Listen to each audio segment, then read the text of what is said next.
பௌத்த பிக்கு ஒருவர் சாகும் வரை உண்ணாவிரத போராட்டத்தை ஆரம்பித்திருக்கிறார். இன்றைக்கு காலமாக ஆரம்பிச்சிருக்கார். ஆரண்டு பார்த்தீங்கன்னு சொன்னால் கசப்ப தேரர். அதாவது உங்களுக்கு தெரியும், திருகோணமலையில் புத்தர் சிலை வைக்கப்பட்டது சம்பந்தமாக ஒரு வழக்கு விசாரணை ஒன்று நடந்து அதில் 4 பௌத்த பிக்குமாரும் ஏனைய 5 பேரும் என்று சொல்லி 9 பேர் கைது செய்யப்பட்டு விளக்கமறியலில் வைக்கப்பட்டிருக்கிறோம். அப்போ அந்த 4 பௌத்த பிக்குமாரில் மற்ற 3 பேரும் ஆரண்டு தெரியல.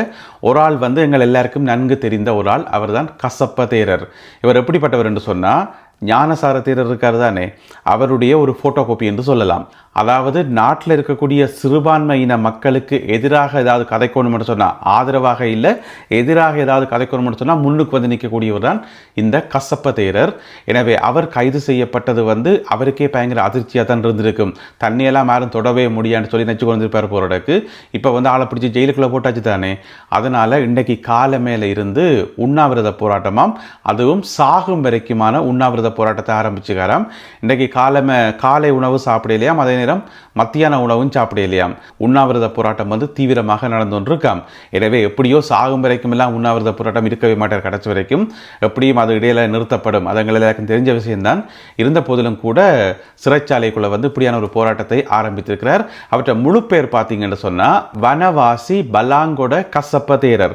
வனவாசி பலாங்கொட கசப்ப தேரர் இதுதான் அவற்றை முழு பேர். இப்படி உண்ணாவிரத போராட்டம் நடத்துறதால அவர் உடனடியாக விடுவிக்கப்படுவார் என்றோ அவருக்கு பிணை கிடைக்கும் என்று சொல்லியோ அர்த்தம் கிடையாது. இந்த மாதம் 19ஆம் தேதி வரைக்கும் அவர் ஜெயிலுக்குள்ளே இருந்துதான் ஆகணும், வேறு வழியே இல்லை. இதுவே பழைய அரசாங்கங்கள் என்று சொன்னால் சில பல சலுகைகளை காட்டுவேணும்னு நினைக்கிறேன். ஆனால் இப்போ அந்த சலுகையெல்லாம் காட்டப்பட மாட்டாது. எனவே பொறுத்திருந்து பார்ப்போம் எத்தனை நாளைக்கு ஒரு உண்ணாவிரதம் இருக்கிறார் என்று சொல்லி. இப்போ உங்கள்கிட்ட ஒரு கேள்வி, நீங்கள் நம்புறீங்களா இவர் சாகும் வரைக்கும் உண்ணாவிரத போராட்டத்தை தொடர்ந்து கொண்டு போவார் என்று சொல்லி, தொடர்ந்து அசையாமல் மன உறுதியோடு அப்படியே இருப்பார் என்று சொல்லி நீங்கள் நம்புறீங்களா? அதோட இன்னும் ஒரு விஷயம், இன்றைக்கு வர இருக்கிற கருத்தோவியம் இருக்குத்தானே, அதுவும் இவருடைய உண்ணாவிரத போராட்டம் சம்பந்தப்பட்ட ஒரு கருத்தோவியம் தான். இவரை பார்க்கறதுக்கு ஒரு ஆள் வாரர், அப்போ என்ன நடக்குது என்றதான் கருத்தோவியம். அதை இந்த காணொளியினுடைய கடைசி பகுதியில் பார்ப்போம். கொழும்பு காலிமுகத்திடலில் இன்று காலை ஒரு வித்தியாசமான போராட்டம் ஒன்று நடந்தது. ஒரு நபர் என்ன செய்கிறாருன்னு சொன்னால், அங்கே இருக்கக்கூடிய எலக்ட்ரிக் போல் இருக்குது தானே, ஒரு மின்சார தூண், அதில் ஏறி அதில் உச்சியில் ஏறி போராட்டம் ஒன்று நடத்தினவர் கீழே இறங்க மாட்டேன்னு சொல்லி.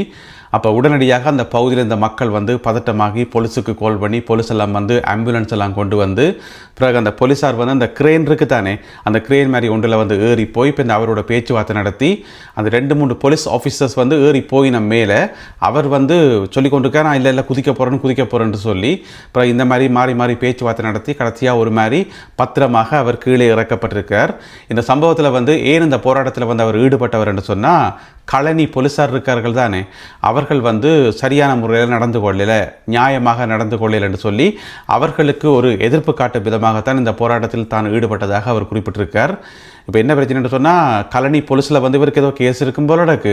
அப்போ அப்படி கேஸ் இருந்தால் அந்த கேஸ் ஒரு கேஸ், பிறகு இந்த தூணில் ஏறி பொதுமக்களுக்கு இடையூறாக இருந்தது, போலீஸ் ஆஃபீஸர்ஸ் ஆம்புலன்ஸ் எல்லாத்தையும் மினக்கடத்தினது இன்னும் ஒரு கேஸ். அப்போ 2 கேஸில் வேற போகுது இப்போ. எனவே இது சம்பந்தமான விசாரணைகள் தொடர்ந்து இடம்பெற்றுக் கொண்டிருக்கின்றன. ஜனாதிபதி அனுரகுமார திசாநாயக்கா அவர்கள் இன்று வடமாகாணத்துக்கான தன்னுடைய பயணத்தை மேற்கொண்டு இன்று 15ஆம் தேதியும் நாளை 16ஆம் தேதியும் வடமாகாணத்தில் பல்வேறு நிகழ்ச்சிகளில் கலந்து கொள்வார் என்றது உங்களுக்கு தெரியும். என்னென்று சொன்னால், இது சம்பந்தமான முழுமையான தொகுப்பை நான் அடுத்த காணொலியில் கொண்டு வரேன். ஏனென்றால் இந்த காணொலி ஒளிப்பதிவு செய்யக்குள்ள இன்னும் ஜனாதிபதி அவர்களுடைய நிகழ்ச்சிகள் அங்கே முடியலை. எனவே இன்றைய நாளுக்கான நிகழ்ச்சிகள் சம்பந்தமாக இதுக்கு பிறகு போகிற அடுத்த காணொலியில் அது சம்பந்தமாக விரிவாக பார்க்கலாம். யாழ்ப்பாணத்தில் நாவட்குழி பகுதியில் இன்று காலை ஒரு விபத்து ஒன்று இடம்பெற்று அதிலே 2 இளைஞர்கள் கொல்லப்பட்டிருக்கின்றார்கள். இந்த சம்பவத்தில் என்ன நடந்திருக்குன்னு சொன்னால், இன்றைக்கு விடிய 5 மணி போல் ஒரு டிப்பர் ஒன்று A9 ரோட்டில் பயங்கர வேகமாக போய்கொண்டு வந்துருக்குது. வேகமாக போய்கொண்டிருக்கக்குள்ள கட்டுப்பாட்டை இழந்து வீதியை விட்டு விலகி பக்கத்தில் இருந்த ஒரு மதிலுக்கு மேலே கொண்ட மோதினதால் அதில் பயணம் செய்த 2 இளைஞர்களும் கொல்லப்பட்டிருக்கின்றார்கள். ஒருவருடைய உடல் சாவச்சேரி ஆதார வைத்தியசாலையிலும் மற்றவருடைய உடல் யாழ் போதனா வைத்தியசாலையிலும் வைக்கப்பட்டிருக்கிறது. இது சம்பந்தமான விசாரணைகள் இடம்பெற்றுக் கொண்டிருக்கின்றன. என்னென்று சொன்னால், இந்த டிப்பரில் ஏற்றி கொண்டு வந்தது கள்ள மணலாம். எனவே கள்ள மணலை ஏற்றி கொண்டு விடியப்புறம் 5 மணி போல் வேகமாக போயிருக்கணும். அந்த டைமில் போனால் போலீஸ் பிடிக்காதுன்றாக்கும். எனவே இந்த ஒரு விபத்து நடந்திருக்கிறது. இதில் நாங்கள் கவனிக்க வேண்டிய விஷயம் என்னென்னு சொன்னால், இந்த 2 இளைஞர்களும் வட்டக்கச்சி பகுதியைச் சேர்ந்த இளைஞர்களாம். இந்த டிப்பர் வந்து அவைக்கு சொந்தமான டிப்பராக இருக்க வாய்ப்பே இல்லை.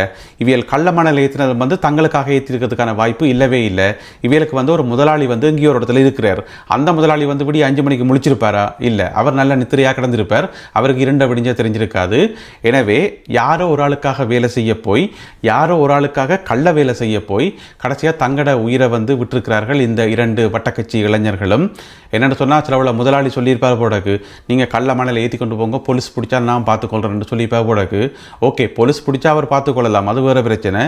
ஆனால் இன்றைக்கு அந்த 2 இளைஞர்களும் வந்து உயிரே விட்டிருக்கணும். அந்த உயிரை வந்து இவரால் திருப்பி கொடுக்க முடியுமா? இல்லையென. எனவே இந்த மாதிரியான செயல்களில் ஈடுபடுறாக்கள் அவையெல்லாம் யோசிக்கணும். நாங்கள் யாருக்காக வேலை செய்கிறோம், என்ன வேலை செய்கிறோம், இதால் வர விளைவுகள் என்னன்னு சொல்லி அவையெல்லாம் யோசிக்கணும். தானே. யாழ்ப்பாணத்தில் குற்றப்புலனாய்வு பிரிவினர் 25 வயதுடைய பெண் ஒருவரை கைது செய்திருக்கின்றார்கள். யாழ்ப்பாணம் கந்தர்மடம் பகுதியைச் சேர்ந்த இந்த பெண் எதற்காக கைது செய்யப்பட்டவர் என்று சொன்னால், முதல்ல அந்த பெண் வந்து ஒரு கம்ப்யூட்டர் என்ஜினியராம். அவள் என்ன செய்கிறான்னு சொன்னால், இன்னும் ஒரு ஆளுடைய படங்களை வந்து, அந்தரங்கமான படங்களை வந்து இணையதளத்தில் பரப்பி இருக்கிறா. இணையதளத்தில் ஆன்லைனில் பரப்பி, பிறகு அது வாட்ஸ்அப் குரூப் வழியெல்லாம் பரவி எல்லா இடமும் பரவினோடனே அந்த சம்மந்தப்பட்ட ஆள் என்ன செய்கிறாருன்னு சொன்னால், போயிட்டு போலீஸில் முறைப்பாடு செய்கிறார். பிறகு குற்றப்புலனாய்வு பிரிவு இந்த வழக்கை வந்து விசாரணைக்கு எடுத்து இப்போ வந்து அந்த 25 வயதுடைய யாழ்ப்பாணம் கந்தர்மடம் பகுதியைச் சேர்ந்த இந்த கம்ப்யூட்டர் என்ஜினியராக பணிபுரிகின்ற பெண்ணை வந்து கைது செய்திருக்கின்றார்கள். என்ன பிரச்சனை சொன்னால், இந்த பெண்ணுக்கும் அந்த குறிப்பிட்ட நபருக்கும் இடையில் 5 வருடங்களுக்கு முதல் பழக்கம் இருந்ததாம். அப்போ பழகின காலத்தில் வந்து ஃபோட்டோக்கள் எடுத்து திருப்பி நம்ம போல இருக்கு. அந்த அந்தரங்கமான படங்களை வந்து இவள் ஆன்லைனில் பரப்பி இருக்கிறா. இனி கம்ப்யூட்டர் என்ஜினியர் தானே, அப்போ அவருக்கு தெரியும் எப்படி பரப்பணும், என்ன ஹேஷ்டேக்ஸ் போட்டு இங்கே பரப்பணும்னு சொல்லி. அது பரப்பினதன் காரணமாக அவர் போயிட்டு போலீஸில் முறைப்பாடு கொடுத்துருக்கார். இப்போ இது சம்பந்தமான விசாரணைகள் தொடர்ந்து இடம்பெற்று வருகின்றன. பால் தேநீர் பிரியர்களுக்கான ஒரு மகிழ்ச்சியான செய்தி. நாளை 16ஆம் தேதி தொடக்கம் இலங்கையில் பால் தேநீரினுடைய விலை 10 ரூபாவால் குறைக்கப்படும் என்று சொல்லி அறிவிக்கப்பட்டிருக்கிறது. அதாவது இப்போ என்ன விலை விற்கணுமோ அதிலிருந்து 10 ரூபா நாளிலிருந்து குறையணும். ஏனென்று சொன்னால், இறக்குமதி செய்யப்படுகின்ற பால்மா பேக்கெட்டுகள் இருக்கு தானே, அவற்றினுடைய விலை வந்து குறையுதான். எனவே பால்மாவினுடைய விலை குறைவதன் காரணமாக பால் தேநீருடைய விலையும் வந்து 10 ரூபாவால் குறையுது என்று சொல்லி சொல்லப்படுகிறது. இப்போ ஒரு பால் தேநீருடைய விலை வந்து 100 ரூபாண்டு வைங்கவன், அப்போ நாளையிலேருந்து நீ 90 ரூபா என்ன விலை விற்கணுமோ அதிலிருந்து 10 ரூபா குறையும். எனவே நீங்கள் நாளைக்கு கடைக்கு போயிட்டு பால் டீ குடிக்கிறதாக இருந்தால், கடைக்காரர் வந்து சிலவள பழைய விலையை வந்து சார்ஜ் பண்ணுறதுக்கான வாய்ப்புகள் இருக்குது. எனவே அவர்கிட்ட சொல்லுங்க, இல்லை இந்தியிலிருந்து 10 ரூபா குறையுது, 10 ரூபா தாங்கன்னு சொல்லி கேட்டு வாங்குங்க. 10 ரூபா தானே போனா போட்டுன்னு சொல்லி வெக்கப்படாமல் அதை கேட்டு வாங்குங்க. சரிதானே. இலங்கையில் இருக்கிற மருத்துவமனைகளில் போதிய அளவு மருத்துவ உபகரணங்கள் இல்லை என்று சொல்லி அரச வைத்திய அதிகாரிகள் சங்கம் வந்து நேற்று ஒரு அறிக்கை விட்டிருந்தவே தானே. அந்த அறிக்கையில் வந்து சொல்லப்பட்டிருந்தது, இலங்கையில் இருக்கக்கூடிய ஹாஸ்பிட்டல்ஸில் வந்து போதிய அளவு மருத்துவ உபகரணங்கள் இல்லை என்று சொல்லி. அது ஒரு நிலை. இங்கால இன்னும் ஒரு செய்தி ஒன்று வந்திருக்குது. இலங்கையில் இருக்கக்கூடிய மருத்துவமனைகளில், நாடு முழுவதும் இருக்கக்கூடிய மருத்துவமனைகளில் கிட்டத்தட்ட 2000க்கும் அதிகமான உபகரணங்கள் வந்து, மருத்துவ உபகரணங்கள் வந்து பாவிக்காமல் வருஷ கணக்கில் சும்மா கிடக்குன்னு சொல்லி. இதென்னு சொல்லி எங்களுக்கு ஒரு ஆச்சரியமாக இருக்கும். இங்கால டாக்டர்ஸ் மேர் சொல்லி நம் போதிய அளவு உபகரணங்கள் இல்லை என்று சொல்லி, இங்கால இப்படி ஒரு செய்தி வந்திருக்கு, 2000க்கும் அதிகமான உபகரணங்கள் வந்து சும்மா அடக்குன்னு சொல்லி. அதென்ன கணக்குன்னு கேட்டிங்கன்னு சொன்னால், இப்போ வெளிநாடுகளில் இருந்து நிறைய இயந்திரங்கள், மருத்துவ உபகரணங்கள் வந்து அன்பளிப்பாக வாரது தான் இலங்கைக்கு. அந்த உபகரணங்கள் தான் இலங்கைக்கு வந்து பொருத்தமில்லாத உபகரணங்களாம். இலங்கையினுடைய மருத்துவ கட்டமைப்புக்கு பொருத்தமில்லாத உபகரணங்கள், அல்லது பழைய உபகரணங்கள், அல்லது அதிநவீன உபகரணங்கள் எப்படி வந்தாலுமே பாவிக்கலாது. ஆக பழைய இயந்திரங்கள் வந்தாலும் பாவிக்கலாது, ஆக லேட்டஸ்ட் நவீன மாடல் வந்தாலும் பாவிக்கலாது. எனவே இலங்கையினுடைய அந்த மருத்துவ முறை இருக்குத்தானே, அதுக்கு ஏற்றபடி அந்த இயந்திரங்கள் வரணும், அப்பதான் பாவிக்க முடியும். இதுக்கு நல்லதொரு உதாரணம் சொல்லப்படுது என்னன்னு சொன்னால், மகரகமால ஒரு புற்றுநோய் வைத்தியசாலை ஒன்று இருக்குத்தானே, அந்த புற்றுநோய் வைத்தியசாலையில் ஒரு மெஷின் ஒன்று இருக்காம். அதனுடைய பெறுமதி வந்து 48 கோடி ரூபாவாம். 48 கோடி ரூபா பெறுமதியான மெஷின், வெளிநாட்டிலேருந்து வந்த மெஷின் தான். அதனுடைய வேலை என்னென்னு சொன்னால், எங்களுடைய மரபணுக்கள் இருக்குத்தானே, ஜீன்ஸ், அதை வந்து பகுப்பாய்வு செய்யக்கூடிய ஒரு அதிநவீன மெஷின். என்ன பிரச்சனை சொன்னால், 6 வருஷத்துக்கு முதல் வந்ததாம். 6 வருஷமாக சும்மா தான் கிடக்காம். இது வரைக்கும் பாவிக்கவே இல்லையாம். ஏன் பாவிக்க இல்லையாம்னு சொன்னால், ஒன்று வந்து அந்த மிஷினுக்கான மூலப்பொருட்கள் இலங்கையில் எங்குமே இல்லையாம். இலங்கையில் அந்த மூலப்பொருட்களே இல்லை முதலாவது. ரெண்டாவது வந்து அந்த மிஷினை ஆப்ரேட் பண்ணுறது வந்து சரியான செலவாம். ஒவ்வொரு தடவையும் ஆப்ரேட் பண்ணும்போது சரியான செலவாம். அதனால் 6 வருஷமாக பாவிக்காமல் வச்சிருக்கணுமாம். என்னதான் அந்த மிஷினை பாவிக்காமல் ஒரு ஓரமாக வச்சிருந்தாலுமே கூட வருஷம் வந்து மெயின்டெனன்ஸ் பண்ணத்தானே வேணும், பராமரிக்கத்தானே வேணும். அப்படி இல்லாட்டி ஆக பழுதாக போயிடும். அந்த பராமரிப்பு செலவு வந்து அதிகம் என்று சொல்லப்படுகிறது. எனவே இலங்கையினுடைய மருத்துவ கட்டமைப்புக்கு எந்தெந்த மெஷின்ஸ் பொருத்தமோ அதைத்தான் நாங்கள் கொள்வனவு செய்யணும். ஆனால் இங்கே என்ன நடக்குதுன்னு சொன்னால் இதெல்லாமே வந்து அன்பளிப்பாக கொடுக்கப்பட்டதாம். அப்போ இது சம்பந்தமாக சுகாதார அமைச்சிட்ட வந்து ஊடகவியலாளர்கள் கேள்வி கேட்டது. அப்போ இலங்கையினுடைய பிரதி சுகாதார அமைச்சர், அவருடைய பேர் வந்து ஹன்சக விஜயமுனி, அவர் என்ன சொல்லியிருக்காருன்னு சொன்னால் இந்த இயந்திரங்கள் எல்லாமே மருத்துவ உபகரணங்கள் எல்லாமே வந்து கடந்த ஆட்சி காலத்தில் வந்து வந்தது, இப்போ வரையில கடந்த ஆட்சி காலத்தில் வந்தது. எனவே நாங்கள் ஒரு முடிவெடுத்துக்கிறோம் என்னென்னு சொன்னால் இனிமேலும் வெளிநாடுகளில் இருந்து அன்பளிப்பாக தெரியணும்ன்றதுக்காக எல்லாத்தையும் வந்து நாங்கள் ஏற்றுக்கொள்ள போகிறதில்லை. எங்களுடைய நாட்டுக்கு இது பொருத்தமாக இருக்குதோ அதை மட்டும் தான் நாங்கள் ஏற்றுக்கொள்வோம். இனிமேல் அந்த விஷயத்தில் வந்து நாங்கள் கவனமாக இருப்போம் என்று சொல்லி பிரதி சுகாதார அமைச்சர் சொல்லியிருக்கார். அதுதான் சரியான நடைமுறை. இப்போ வெளிநாடுகள் வந்து இலவசமாக கொடுக்கறதுக்காக எல்லாத்தையும் வாங்கி வாங்கி சும்மா குவிச்சு வைக்கிறதா, அதை வந்து பாவிக்கணும் என்ன. எனவே இந்த விஷயத்தில் வந்து சுகாதார அமைச்சு கூடுதல் கவனம் செலுத்தும் என்று சொல்லி எதிர்பார்க்கலாம். அடுத்ததாக இன்றைய கருத்தோவியம் எங்களோட கசப்ப தேரர் இருக்கார் தானே, அவர் வந்து சிறைச்சாலை வாசலில் வந்து அந்த கம்பியை உடைச்சு கொண்டு உண்ணாவிரத போராட்டத்தில் இருக்கார். சாகும் வரைக்கும் உண்ணாவிரதம் என்று சொல்லி ஒரு போர்டை வந்து பிடிச்சி கொண்டு அது இருக்கிறார்.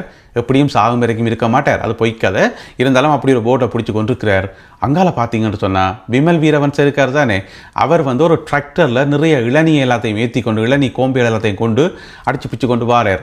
ஏன் சொல்லுங்க அப்போ, இளநியை கொடுத்து இவருடைய உண்ணாவிரத போராட்டத்தை வந்து முடிச்சு வைக்க போகிறார். ஏன் விமல் வீரவன்ச வாரார் என்று சொன்னால் அவர்கிட்ட தான் நிறைய இளநிகள் இருக்கும். ஏனென்றால் அவர் வந்து நிறைய போராட்டங்கள் நடத்தி ஒவ்வொரு தடவையும் உண்ணாவிரத போராட்டம் சத்தியாகிரக போராட்டம் இருந்து நிறைய பேர் கொண்டு வந்து இளநீ கொடுத்தது அவருக்கு. அப்போ நாளைக்கு அந்த இளநீ கோம்பி எல்லாத்தையும் வந்து சேர்த்து வச்சிருப்பார் போராட்டக்கு. பின் அவ்வளோத்தையும் அள்ளி கட்டி கொண்டு ஒரு டிராக்டரில் தூக்கி போட்டுட்டு இங்கே கொண்டு வரார் இவற்றை உண்ணாவிரத போராட்டத்தை வந்து முடிச்சு வைக்கிறதுக்குன்னு சொல்லி. பார்த்தீங்களா விளையாட்டை, நாட்டில் எத்தனையோ பேர் இருந்தாலும் கூட இவர் உண்ணாவிரதம் இருக்கக்குள்ள பதறி துடிச்சு கொண்டு வாரது விமல் வீரவன்ச. அப்போ அவருக்கு தான் அது பதறி இருக்குது. ஏன் சொல்லுங்க ஆகும், ரெண்டு பேருமே ஒன்று தான். இந்த பிக்குவும் ஒன்று தான், விமல் வீரவன்சம் ஒன்று தான். என்ன ஒன்று, அவர் இல்லறத்தில் இருக்கிறார், இவர் வந்து துறவரத்தில் இருக்கிறார். அதுதான் வித்தியாசமே தவிர மற்றும்படி இவ இந்த சிந்தனைகள் போக்குகள் செயல்பாடுகள் கதை பேச்சு எல்லாமே ஒரே மாதிரி தான். அதனால தான் ரெண்டு பேருக்கும் இடையில வந்து பயங்கர ஒற்றுமை. இப்போ உண்ணாவிரத போராட்டத்தை முடிச்சு வைக்கிறதுக்கு வந்தொன்றிருக்கிறார். எனவே இந்த ஒரு கருத்தோவியம் மற்றும் இன்றைய காணொலியில் பகிர்ந்து கொள்ளப்பட்ட செய்திகள் தொடர்பான உங்களுடைய கருத்துக்களை மறக்காமல் கீழே எழுதுங்கள். மீண்டும் சந்திப்போம் உறவுகளே. நன்றி, வணக்கம்.